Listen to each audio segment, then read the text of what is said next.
I would like to thank our sponsor, Calibre Wings, who produce detailed scale die-cast models that strive to deliver a detailed experience that incorporates light weathering and colour toning that start from their Wave 3 models.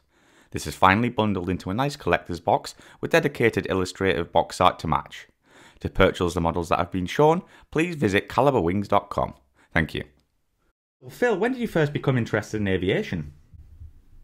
When I was going to college, I knew that I wanted to be in the Navy. I was on a ROTC scholarship, but I didn't know that I wanted to fly until during one of my summer midshipman cruises, I got to fly in a TA-4, and that's what did it for me. I said, this is what I want to do. But it wasn't until then. I wasn't a young kid growing up around airplanes, so it was pretty late in life, but it was that one ride in the A-4 that hooked me. Very nice. So, what year did you join the US Navy, and why did you pick the Navy? My dad was in the Navy. My granddad was in the Navy, so it's great uncle's in the Navy, so it was in my blood. So I went off to college again with the Navy scholarship. I graduated in 1977, was commissioned in the Navy, and I got my wings in 1979. What were some of the aircraft you trained on before you went to your frontline jet?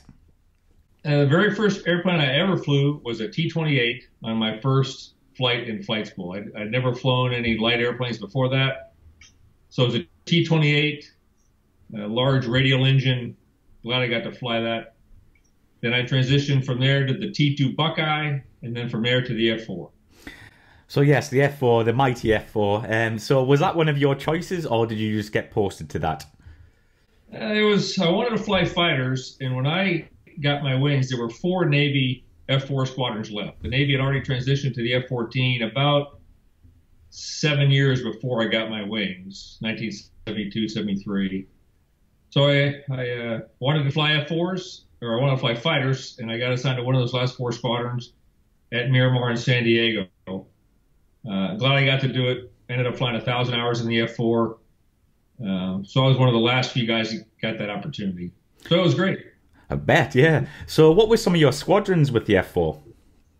I was in VF-21, one of the last 2 squadrons in San Diego, VF-21 and 154. There were 2 squadrons out in Japan on the USS Midway at the time.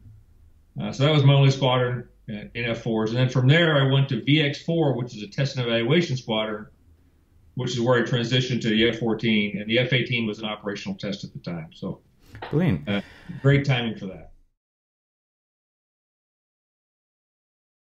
So then you mentioned before that you got transitioned to the F-14 and the F-18. Is this an unusual path? Because 2 types at one time seems a lot to take on. It was unusual in that also when I never went through the training squadron. Well, I went through the training squadron to get a basic NATOPS qual, but I didn't get a lot of tactical training. And I was in the squadron that was doing tactical training. So I was a bit of a fish out of water as an F-4 guy, doing operational tests in the F-14 and then the F-18. Mm-hmm. But the timing was right that the F-18 was an early operational test at the time, so I got to fly that. So I was at that squadron because I was already an F-4 guy. I was flying the F-4, the F-14, the F-18, and the A-4 all at the same time in the same squadron. It was awesome. We'll talk a bit about the F-14. So how did your training work once you started flying the F-14? Well, I went down to the F-14 training squadron. I got my basic 10 hours in the simulator in flights. But like I said, I didn't have any tactical training. So learning about how the radar worked, how to employ the Phoenix, that sort of stuff, I had to pick up as on-the-job training, if you will, when I was up at the VX-4 squadron. Mm-hmm. So I showed up again, and I did not have the benefit of a previous tour in the airplane. So I learned all that while I was there. Mm-hmm. And it was a good opportunity to be there at the same time because we were testing the latest missiles, both the upgrades to the Phoenix, the Sparrow, the Sidewinder. I got involved in the tactics at that level, so that's how I learned how to operate the airplane. So how did you find it coming from the F-4 onto the F-14? Was the cockpit and the systems a lot more complicated? It was a lot more complicated, a lot more. The radar in particular, the weapon system was a lot more complex. The Phantom was relatively simple in that respect. In terms of how the airplane flew, it flew like a Cadillac compared to the F-4, but it was hard to fly. The flight controls weren't as as smooth as the F-4, as I would call it. There's a lot to learn, that's for sure. And how did you find the wing sweep function? Did it affect your flying at all? No, once you flew them in auto, the wings programmed, as you probably know, based upon airspeed. So what I mostly had to adjust to was in the F-4, the corner speed, the best maneuvering speed was about 450 knots. And you never really wanted to get the nose very low. The F-14 was a lot more maneuverable that way, particularly in pitch. So you could do a split S at a lot lower altitude. You could get a lot more pitch rate on the airplane than you could in the F-4. It took me a long time to adapt to that capability that I didn't have in the F-4, that I now had to learn how to fly the airplane differently. So can you talk us through some of the test work you did on the F-14? Most of the work I did was on the AIM-9, the Sidewinder. It was an upgrade of the Sidewinder, the AIM-9 Mike. So we tested that. I spent a lot of time out at the China Lake ranges doing flight tests there. One of the issues at the time was the question about the lethality of the Sidewinder, and did it have enough punch in the warhead? Because it would guide well, it would hit the target, but it wouldn't necessarily take the target down. So a fight I remember in particular was against a QF-4 target, a drone target, and they wanted to understand how lethal the Sidewinder was. So it was a live warhead shot, which was unusual, against a live target, not flown by a pilot, but a remote control airplane. And the intention was to see if the Sidewinder would take it down. So I flew that mission, and it in fact did take it down, blew the tail off, and determined the Sidewinder was pretty lethal. So my 2.5 years at VX4, I spent mostly dealing with Sidewinder tests. And then again, the F-18 was brand new to the test community, so I spent some time learning how to fly that airplane as well. So what model of F-14 were you flying? F-14A at the time, back at VX4, and then in my squadron tour at VF-154, we had F-14Bs, which was essentially the same platform with a bigger motor. So let's go on to the F-18. So talk us through how different it was flying that compared to the F-14. I mean, I'm guessing it was glass cockpit at this time? Glass cockpit, hands-on stick and throttle, all sorts of technologies, a lot more digital, fly-by-wire, of course. In terms of flying qualities, the F-18 was a lot easier to fly, more maneuverable. You couldn't feel the stick forces the same way you could at the F-14. So in terms of just flying the airplane, it's an easier airplane to fly. But the learning point for me was in my first two tours in the F-4 and the F-14, I was used to having a radar intercept officer with me. Now I had to do all that by myself, learn how to run the radar. So the learning point for me was not flying the airplane, but operating the weapon system as a single pilot. That was the first experience for me. So do you think the F-18 was a good replacement for the F-14 in terms of a weapon system? No, it wasn't, in my opinion. It was different, and frankly, in the wars that we've been fighting in the last 10 years, the F-14 would have been perfect to have around. A lot longer legs, more payload, more complex radar system. But it was built for the Cold War. It served its time, but it still was a viable platform when it left. So it's a different mission. What we would compare to, my experience was the F-14. We'd have a hard time with our radar picking up and tracking maneuvering targets. If the bandit started to maneuver, the F-14 wasn't just good at tracking that. Yeah. The F-18 radar, on the other hand, was very good at tracking maneuvering targets, but it wouldn't pick up a target at long range. So there was a trade-off. The F-14 would see the targets a lot further out, but they could lose them if they started to maneuver. F-18 would catch anything within a much closer range, but once we got them, they couldn't get away. Wow. So how long did you spend in the test and evaluation unit?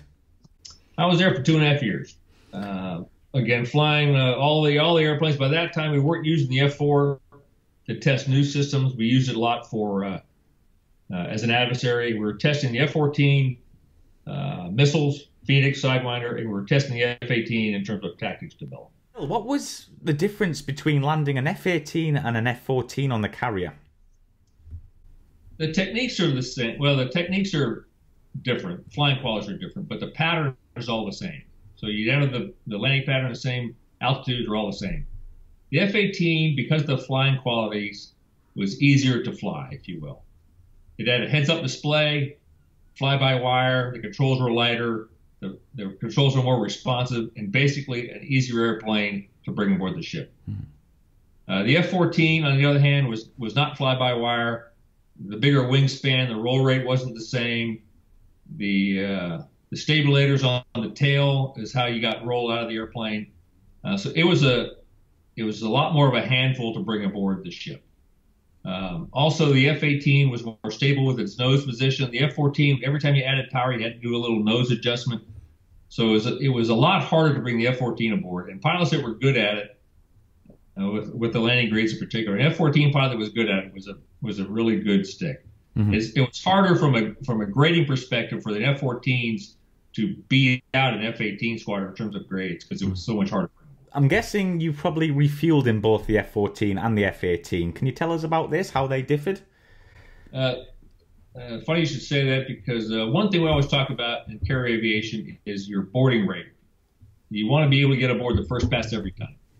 And one of the reasons my boarding rate to land on the ship, particularly like that, was always pretty good was one of the things I hated to do was to go air refuel, particularly because the F-14 was a little bit more ungainly. It was harder to refuel in that airplane. Also the way the refueling probe would come out is the technique is a pilot looks up at the refueling airplane and you can't really see the IFR probe except out of your peripheral vision. So the technique was to keep looking up at the refueling airplane and listen to the RIO help you get aboard. Okay. If you cheated by looking over at the probe, sometimes you would miss it. In the F-18, the probe was a lot further forward, and you could see it a lot easier, and it's a lot easier to refuel in the F-18 than it was in the F-14. The F-14 took a lot of technique. When you got in close, we call it the bow wave, as the airflow was going around that big nose. It was push the probe away, so you had to finesse it right there and close to get the probe in.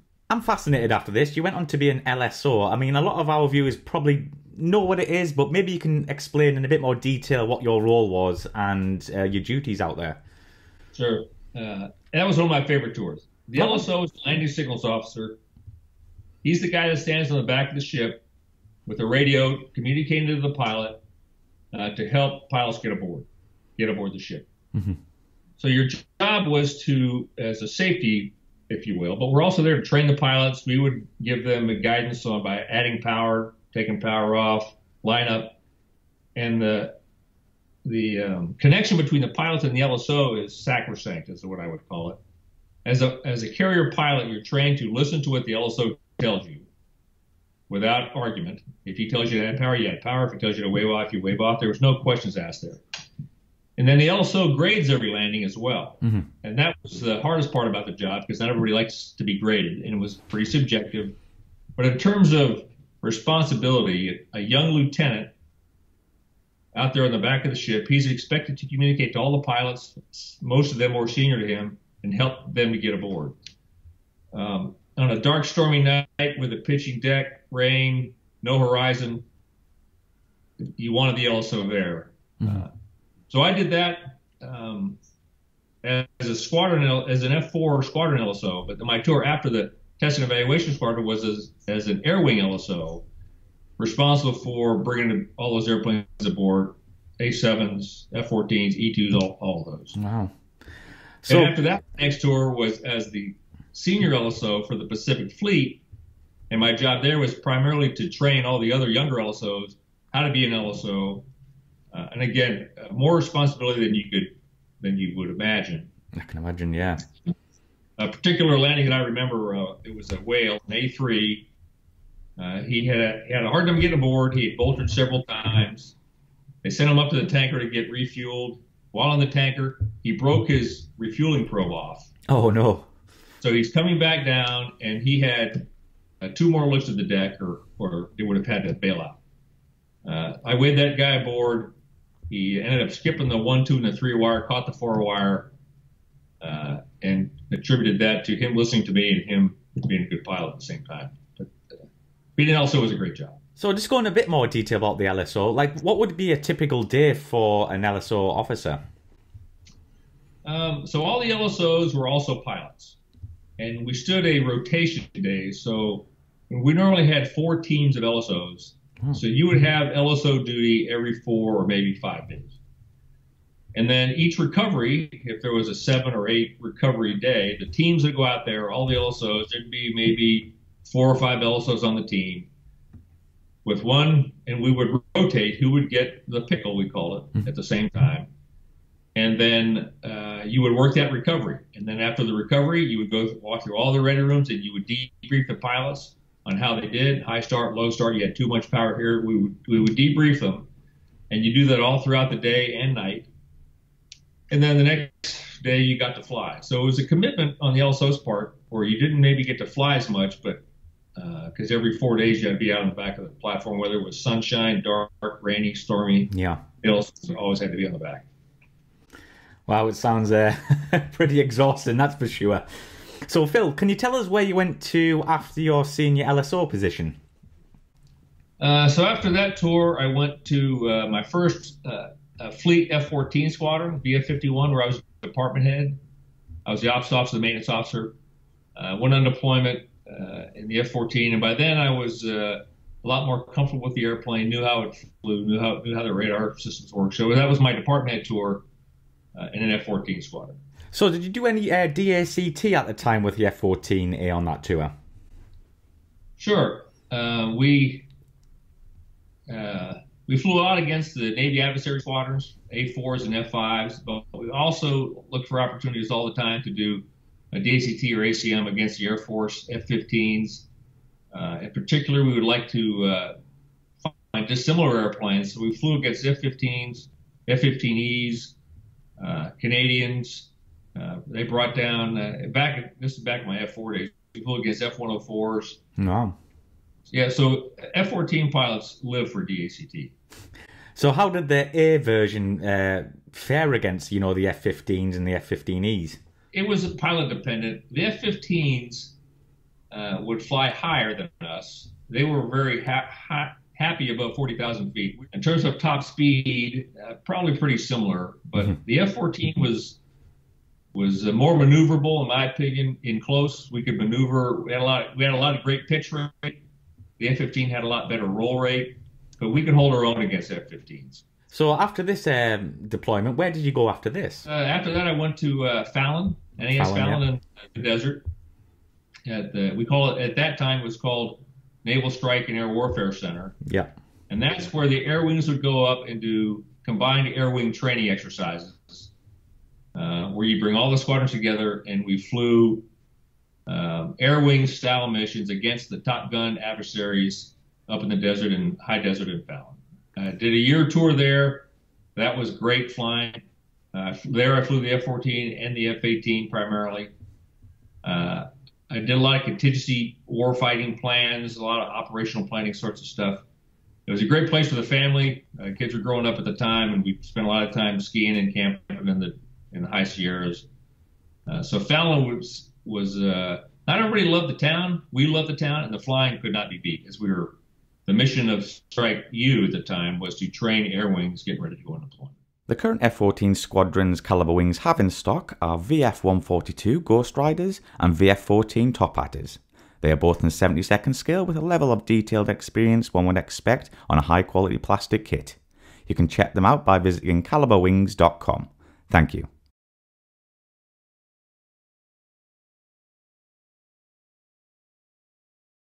And then you became the executive officer of VF-124, the Black Knights. How did this happen? So I screened for command, and at the time, the F-14 community was getting smaller. They were starting to decommission some squadrons. I was detailed to go to VF-154, the Black Knights in Japan, but because of the timing, I had about a year to kill my tour. So I went back down to San Diego, and VF-124 is the F-14 training squadron. I became a flight instructor down there. I was the executive officer of the squadron, basically running it from the administrative perspective. Spent that year in the F-14 teaching people how to fly it. While I was there, that's when Desert Storm started, so I missed that because I was at home. And then after about a year down there, forward deployed to Japan with VF-154 on the USS Independence, where I was the XO and then the CO of the squadron out there in Japan.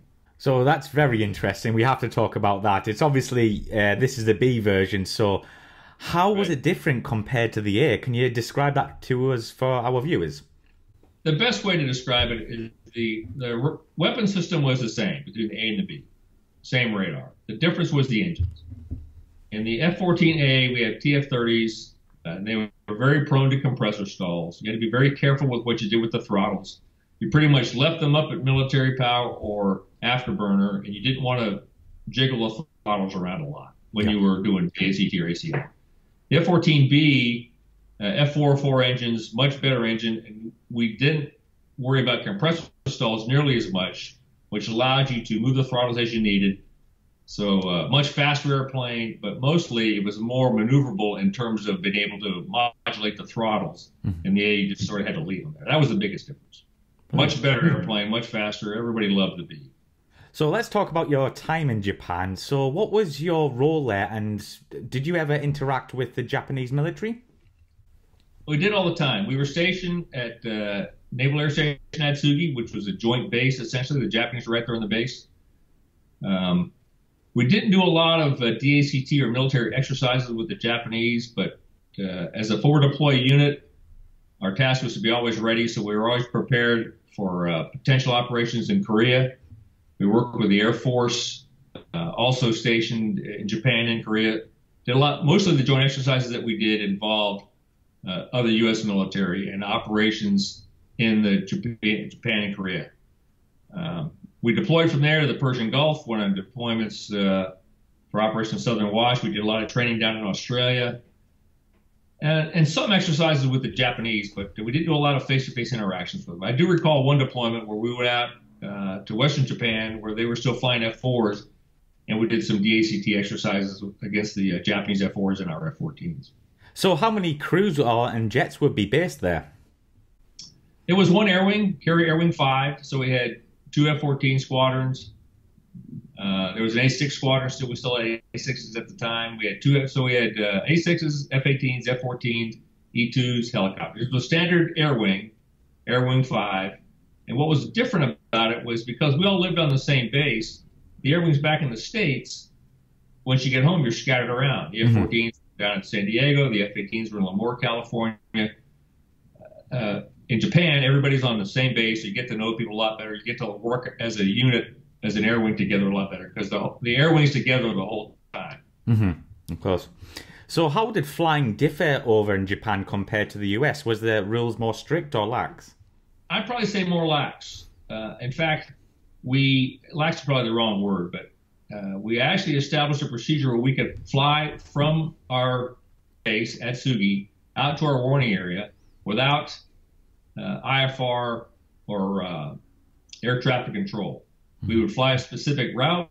We would talk to each other on the radio. Even though you were in the clouds, we just coordinated that internally. We stayed at altitudes that weren't going to interfere with commercial air traffic to expedite our ability to get to and from our warning area. That would never happen in the States, where you'd be able to fly around without talking to an air traffic controller. Of course. So we did that in Japan. And then, of course, the wide open Pacific, there's the rules there are different in terms of transit. There's just a lot of water and not as many divert fields. Flying in Western Australia was great. It was like one giant training area.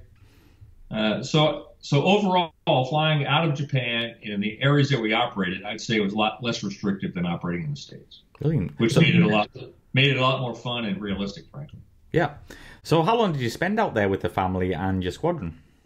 2.5 years in Japan, and from there we deployed. The cruises were generally shorter.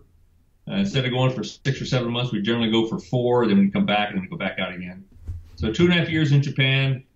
Again, the family loved it. Good quality of life, living on the base, meeting our Japanese neighbors when we lived out in town, dealing with all our other air wing buddies.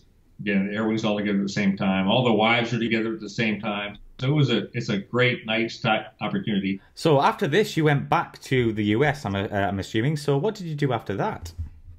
Well, as they say, all roads lead to the Pentagon. That was my first tour in the Pentagon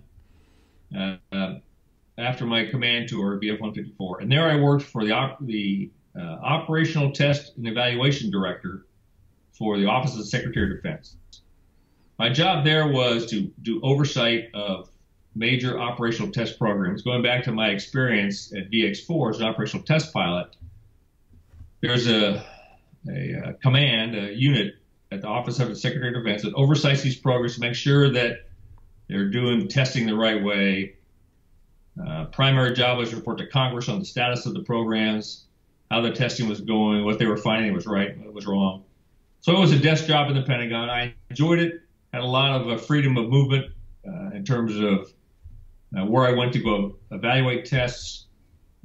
Because I was from the fleet and my boss was not, they took my credibility in terms of what was working in testing and what wasn't. The Super Hornet was being tested at that time. So I was writing testimony that was going to Congress about how the airplane was doing in test. It was an important job. Didn't involve any flying, but it was an important job. And that was my first taste of the Pentagon. Brilliant. Then you went to be commander of Carrier Air Wing 1, if I'm correct there. What was that job? So I talked about the Air Wing in Japan.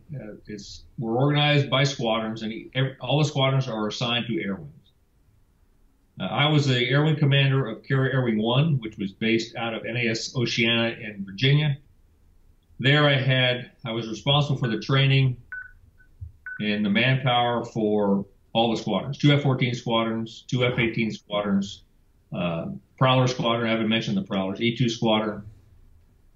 So all the COs reported up to me, and my job was, again, to make sure the Air Wing was trained and ready to go fight in combat. Wow, I mean, that responsibility must have been, the pressure's on right there. How did you cope with that? It's a great job.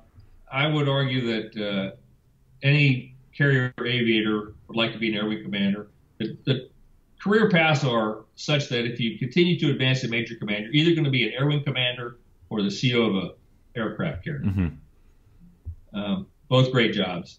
I got picked for the Air Wing commander route mostly because I don't think I had the academics to make it for the nuke power program. But it is an awesome responsibility. But because you've got such great people working for you, all the squadron COs, it's a very rewarding job. I can imagine, yeah. When I went out to Fallon, it was my job as Air Wing commander because now our Air Wing was being trained to make sure that we all learned and we were ready to go to combat. The guy I reported to was the battle group commander, the admiral, and it was our job to make sure the Air Wing was ready to go do the tasking that we're required to do. Great job. Brilliant. And did you get to fly much in this job? I flew quite a bit, particularly as the deputy Air Wing commander. I spent more time with the squadron. So there I was flying the F-14 and the F-18 off the ship with all the squadrons. I flew a little bit with the E-2s, a little bit with the S-3s, but I flew quite a bit. So I went back to the Pentagon again. This time working on the Navy staff, and I was the executive assistant to the title of the admiral was a director of air warfare. And his job, our job of the staff, was to set the requirements for future budgets. Mm-hmm. It was our job to decide how many F-18s we wanted to buy, if we were to invest in new radars, how many weapons we needed to buy, that sort of thing. Again, a staff job, but very important. And I was the executive director to the 2-star that ran that division, and was coincidentally in the Pentagon at 9/11 when it got hit by an airplane. Mm. And so after this, was that your end of your U.S. Navy career? Right. Retired after that tour at about 26 years. Loved every minute of it. If they'd let me do it again, I'd do it all over again. So, Phil, we're going to ask you a few personal questions. Do you have any hobbies? I do have hobbies. I'm a car guy. I've been a car guy forever. I like to take my car out to the track for track days and race around the track. Nice. I'm a fly fisherman, not very good at it. I'm a golfer, not very good at that either. But I still fly. I became a glider pilot, and I'm a glider tow pilot, and I just got my certified flight instructor rating a couple months ago. So congrats. My plan is to keep flying as long as they let me. So have you got a favorite aircraft you've flown throughout your career out of every single type? It's going to be a difficult one. It's a difficult one. I'm glad that I got to fly the T-28, very first airplane I ever flew. Oh, wow, okay. There's a T-28 in a flight museum here in Virginia Beach. that I look at, and I look at that airplane, and I realize that's the very first airplane I soloed in, and it kind of boggles my mind. So I'm glad I got to fly that. The F-4 was not the best airplane I've flown, but I'm glad I got to fly that. My license plate on my car says flew F-4s. Oh, wow. And people still stop me about that because it's such an iconic airplane. It is. It is. But it's the best airplane I've ever flown. I'd say the F-14. Above all, the weapon system, the capability, it's iconic fighter jet that's ever been. I'm glad I flew the F-18 as well, but the F-14, I would call that my favorite. So is there an aircraft you wish you could have flown that you didn't?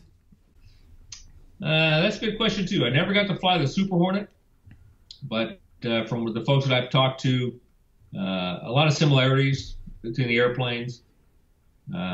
I've flown a little bit in the E2, S3, F5. I'd love to have flown an F-15. Never got to do that. Mm-hmm. I'd love to fly an F-35. Although that's all about the weapon system. It's not so much about the flying, in my opinion. I can say that I'll never get to fly it, but that's going to be an interesting airplane to come along. But I think that I'd rather have flew F-4s on my license plate than going to fly F-35. If you had to go to combat, what would you pick, the F-18 or the F-14? I'd pick the F-14. Again, I was more familiar with it. In the battles we've been fighting lately, again, the F-14 was designed for the outer air battle in the Cold War, 6 Phoenix being launched from 100 miles away against the Russian hordes. Mm-hmm. But as the airplane matured and we got the Lantern pod, GPS weapons, laser-guided weapons, the fact that the F-14 had such long legs, it could carry a lot of weapons, it would have been a great platform for the battles in Afghanistan and Syria and Iraq. And I want to know, what are your future predictions? I mean, with the F-35 coming in, do you think we'll still need people, LSOs, and as much people on carriers? Great question. Even the F-18 there's a new system, I don't know very much about it, but it's a new landing system called Magic Carpet that makes it even easier to land the airplane on the carrier. From what I've heard about the F-35 and folks I've talked to working the program, it's a very easy airplane to bring aboard. But most of the time it's easy to bring aboard is when it's calm deck's not moving, weather's pretty nice. But when the deck starts to move and it's dark, I think there'll always be LSOs on the back of the ship, as long as there's a pilot in the airplane. And I think what's going to be interesting to see is when we go to the unmanned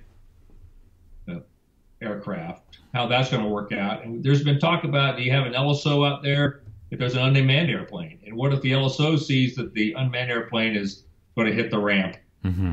It hits the pickle switch and the wave off lights come on. What does the unmanned airplane do at that point? I don't know how they've sorted that out, but I know that's been discussed. And for myself and our viewers, we have to know why you are called Filthy. I get asked that a lot. It's not really a good story, but when I was in the F-4 training squadron, we were out to lunch at a not a very respectable location, I will tell you. And one of the instructors whose call sign was Nasty just sort of looked over at me and said Filthy. First name being Phil, coming from a guy named Nasty. So Filthy stuck. And even today, when I still talk to my Navy friends, a lot of people, I'm one of those guys who has a call sign where you're not quite sure what the guy's first name really is. So Filthy stuck. And I've been Filthy for 30 years. That's brilliant. And finally, Phil, do you ever get sick of talking about aviation? Never. I appreciate this opportunity. This is a great little program you got going on here. No, thank you. I love talking about airplanes and cars. Like hanging around airports. Love to fly. Brilliant. Well, Phil, thank you very much for being on the show. It's been a pleasure. Thanks very much.